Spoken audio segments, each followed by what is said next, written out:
Olá, bem-vindos a mais uma viagem na história. E hoje temos um convidado muito especial que vai falar um pouquinho sobre Israel.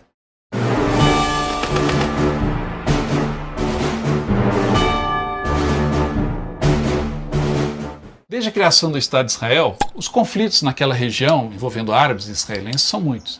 E também são muitos os relatos de verdadeiros milagres que aconteceram durante as lutas. E hoje nós vamos estar aqui com o pastor Antônio Júnior, que vai falar um pouquinho sobre esses milagres. Olá pessoal, tudo bem? Eu sou o pastor Antônio Júnior e eu tenho um canal aqui no YouTube onde eu trago mensagens de fé, de esperança, orações, tudo para abençoar as pessoas. Nós estamos vivendo uma época muito complicada, então se você deseja se firmar com Deus, ouvir uma palavra de encorajamento, se inscreve no meu canal, tá bom?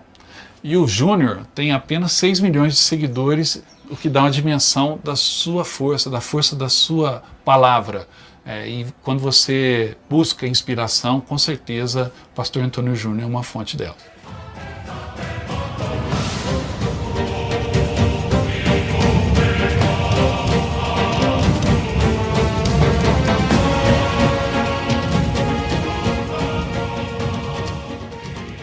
A razão para essa guerra ela remonta aos tempos romanos. Desde a época romana, quando o território onde viviam os judeus foi ocupado por Roma, esse povo passou a ser perseguido por motivos religiosos e também por outros motivos econômicos, etc. E até hoje essa pergunta sobrevive: por que os judeus são tão perseguidos?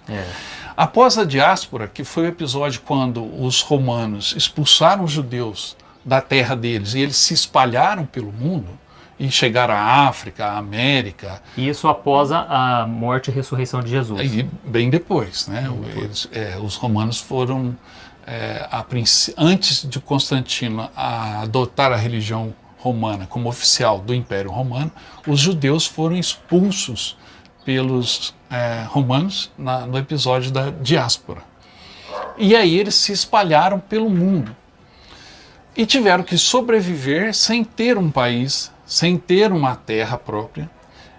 Eles passaram a viver em outros países. Então, sobrevivendo fora do seu país, tendo que manter a sua língua, manter principalmente a sua religião, os judeus aprenderam a viver com dificuldade.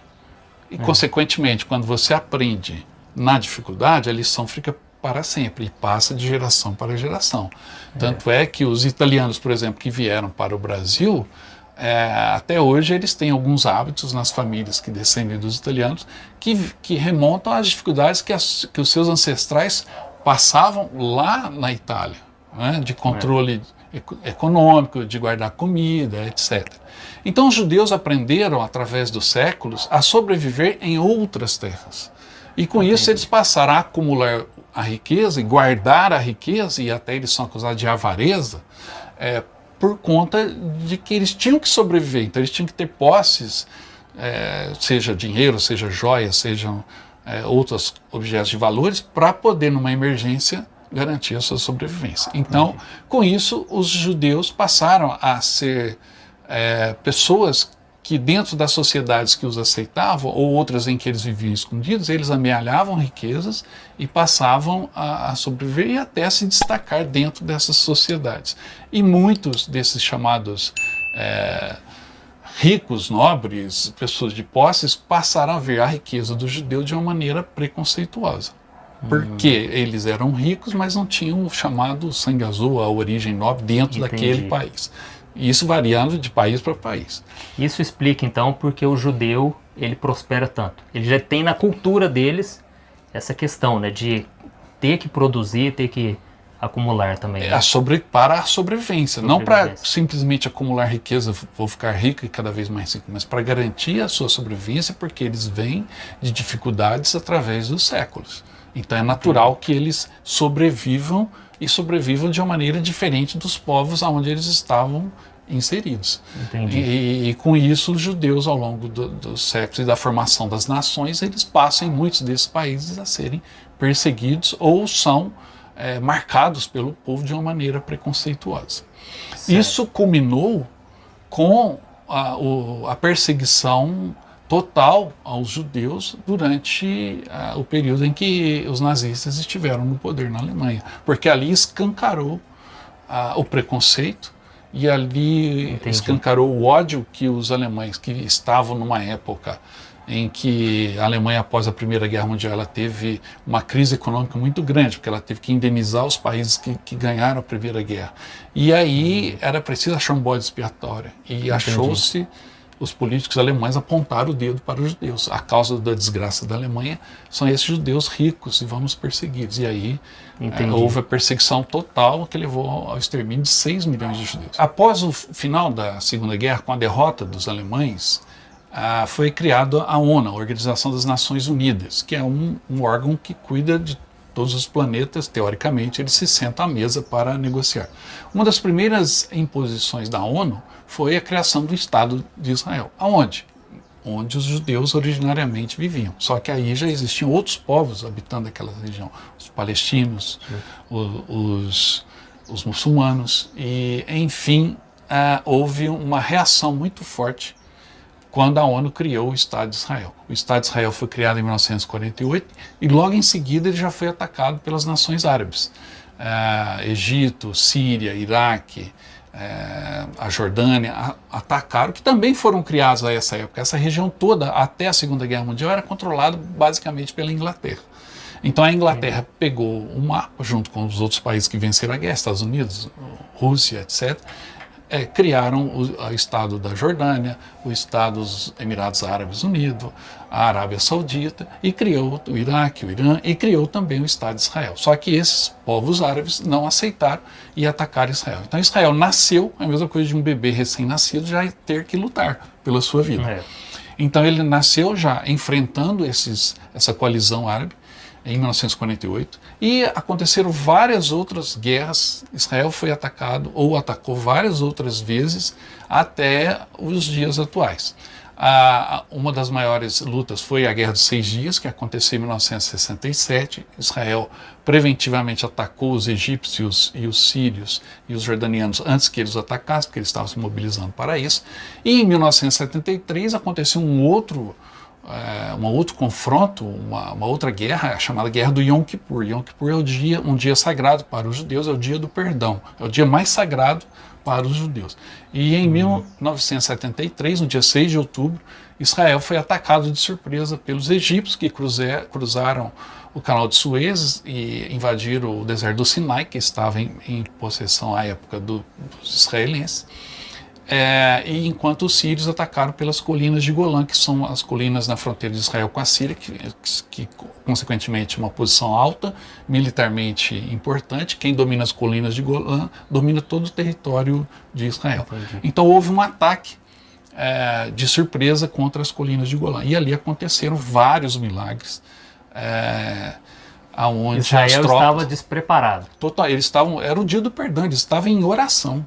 Olha isso. E que é o que a minissérie Valley of Tears, que eu te indiquei, depois a gente vai deixar aí o link da série, é o que a minissérie mostra. Para quem não entende muito do assunto, um ótimo porto de entrada. Depois vai ler mais, pesquisar. Mas aí houve o ataque surpresa, no dia 6 de outubro de 73, e os israelenses tiveram que se virar.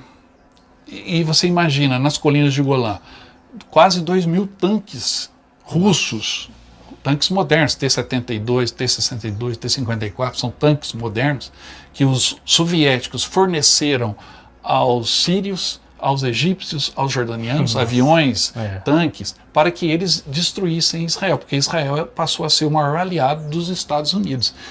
Os Estados Unidos, por ser uma nação de imigrantes, é óbvio que ele tinha muitas pessoas importantes, políticos, empresários nos Estados Unidos são judeus, a sua família se origina de povos judeus. Então, na criação do Estado de Israel, eles investiram muito recurso, porque é a missão, para eles, a missão divina.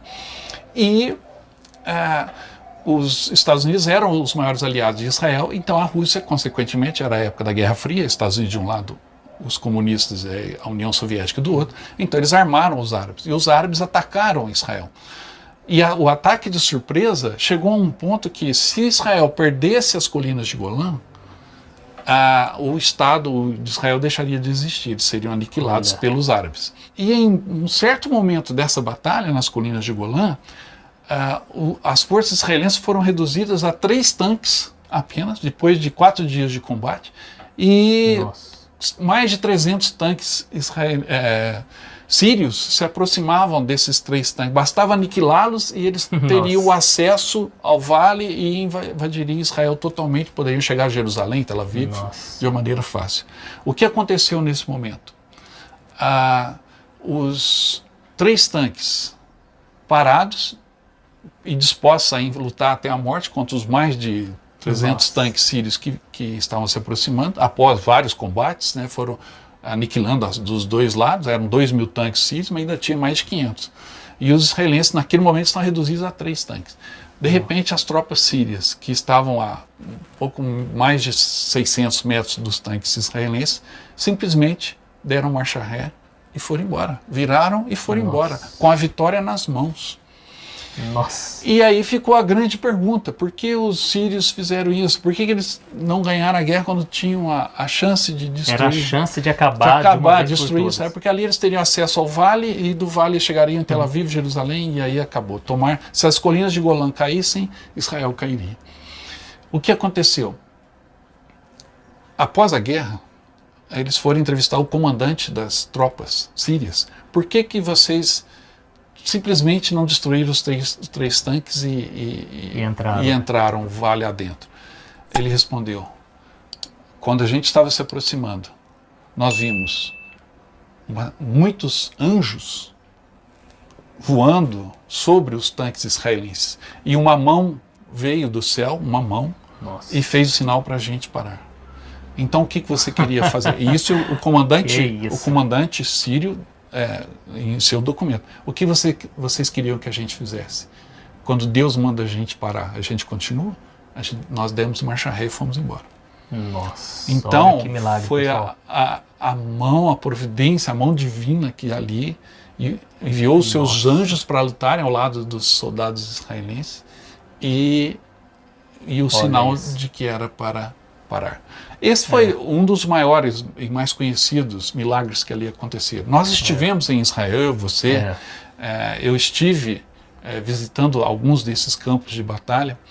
A hora que vocês se inscreverem no meu canal e começarem a assistir os meus vídeos, vocês vão ver que eu visito e conto as histórias desses locais onde os fatos aconteceram. Fica o convite aí.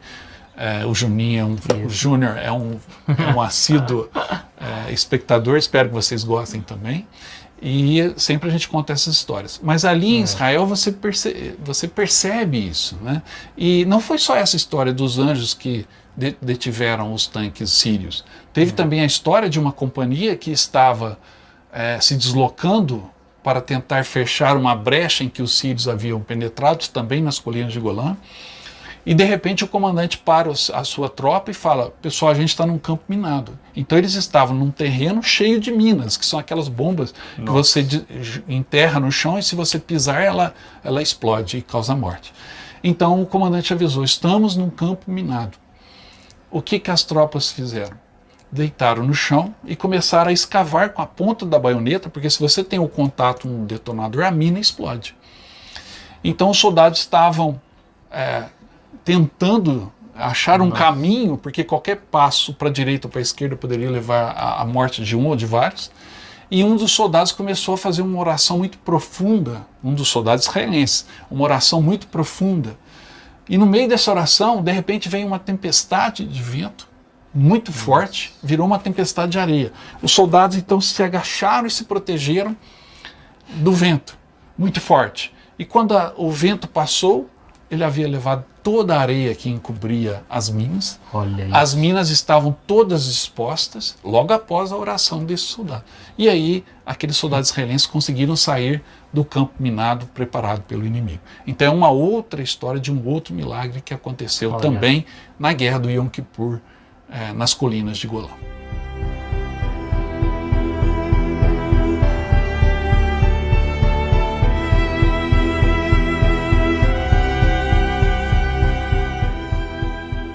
Agora, a perseguição aos judeus não é tão simplória assim, com ponto de vista econômico e o ponto de vista racial. E por isso que eu convidei o pastor Antônio Júnior para estar aqui hoje, para ele falar também da perseguição aos judeus do ponto de vista bíblico. Não é isso, pastor? A Bíblia mostra que Deus escolheu o povo de Israel por ser justamente a menor nação que existia na época, o povo mais fragilizado.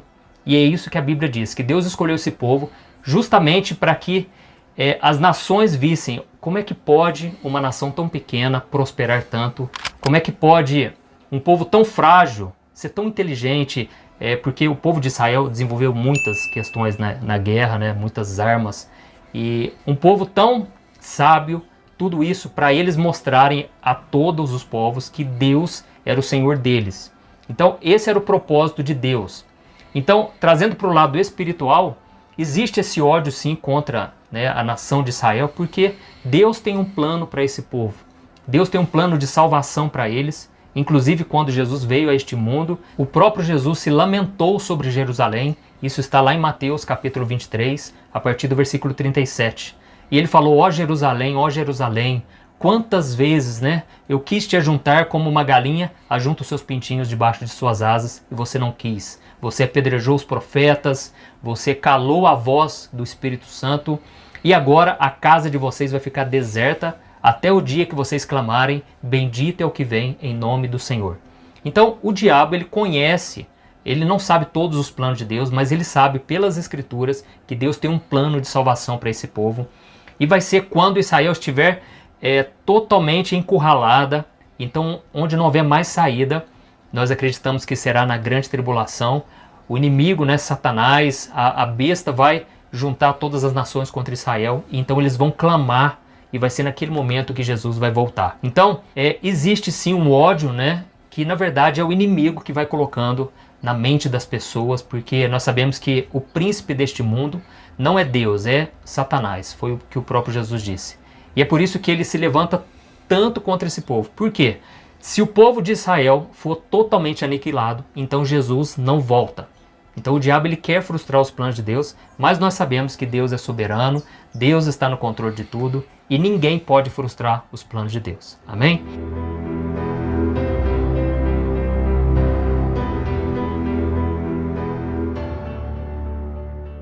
Então era isso. Histórias muito interessantes, que são polêmicas também, a gente sabe disso, mas mande aí a sua opinião, se você já conhecer essa história, interaja conosco aqui. E eu queria agradecer ao pastor Antônio Júnior, que enriqueceu sobremaneira o nosso programa de hoje, dando aquele tom especial, mais espiritual, o que às vezes é muito importante. Muito obrigado, pastor. Que bom, fico feliz aí por ter contribuído e foi maravilhoso, eu gosto muito do seu canal, assisto todos os vídeos que você coloca, porque o fato de você ir num lugar, né, faz toda a diferença.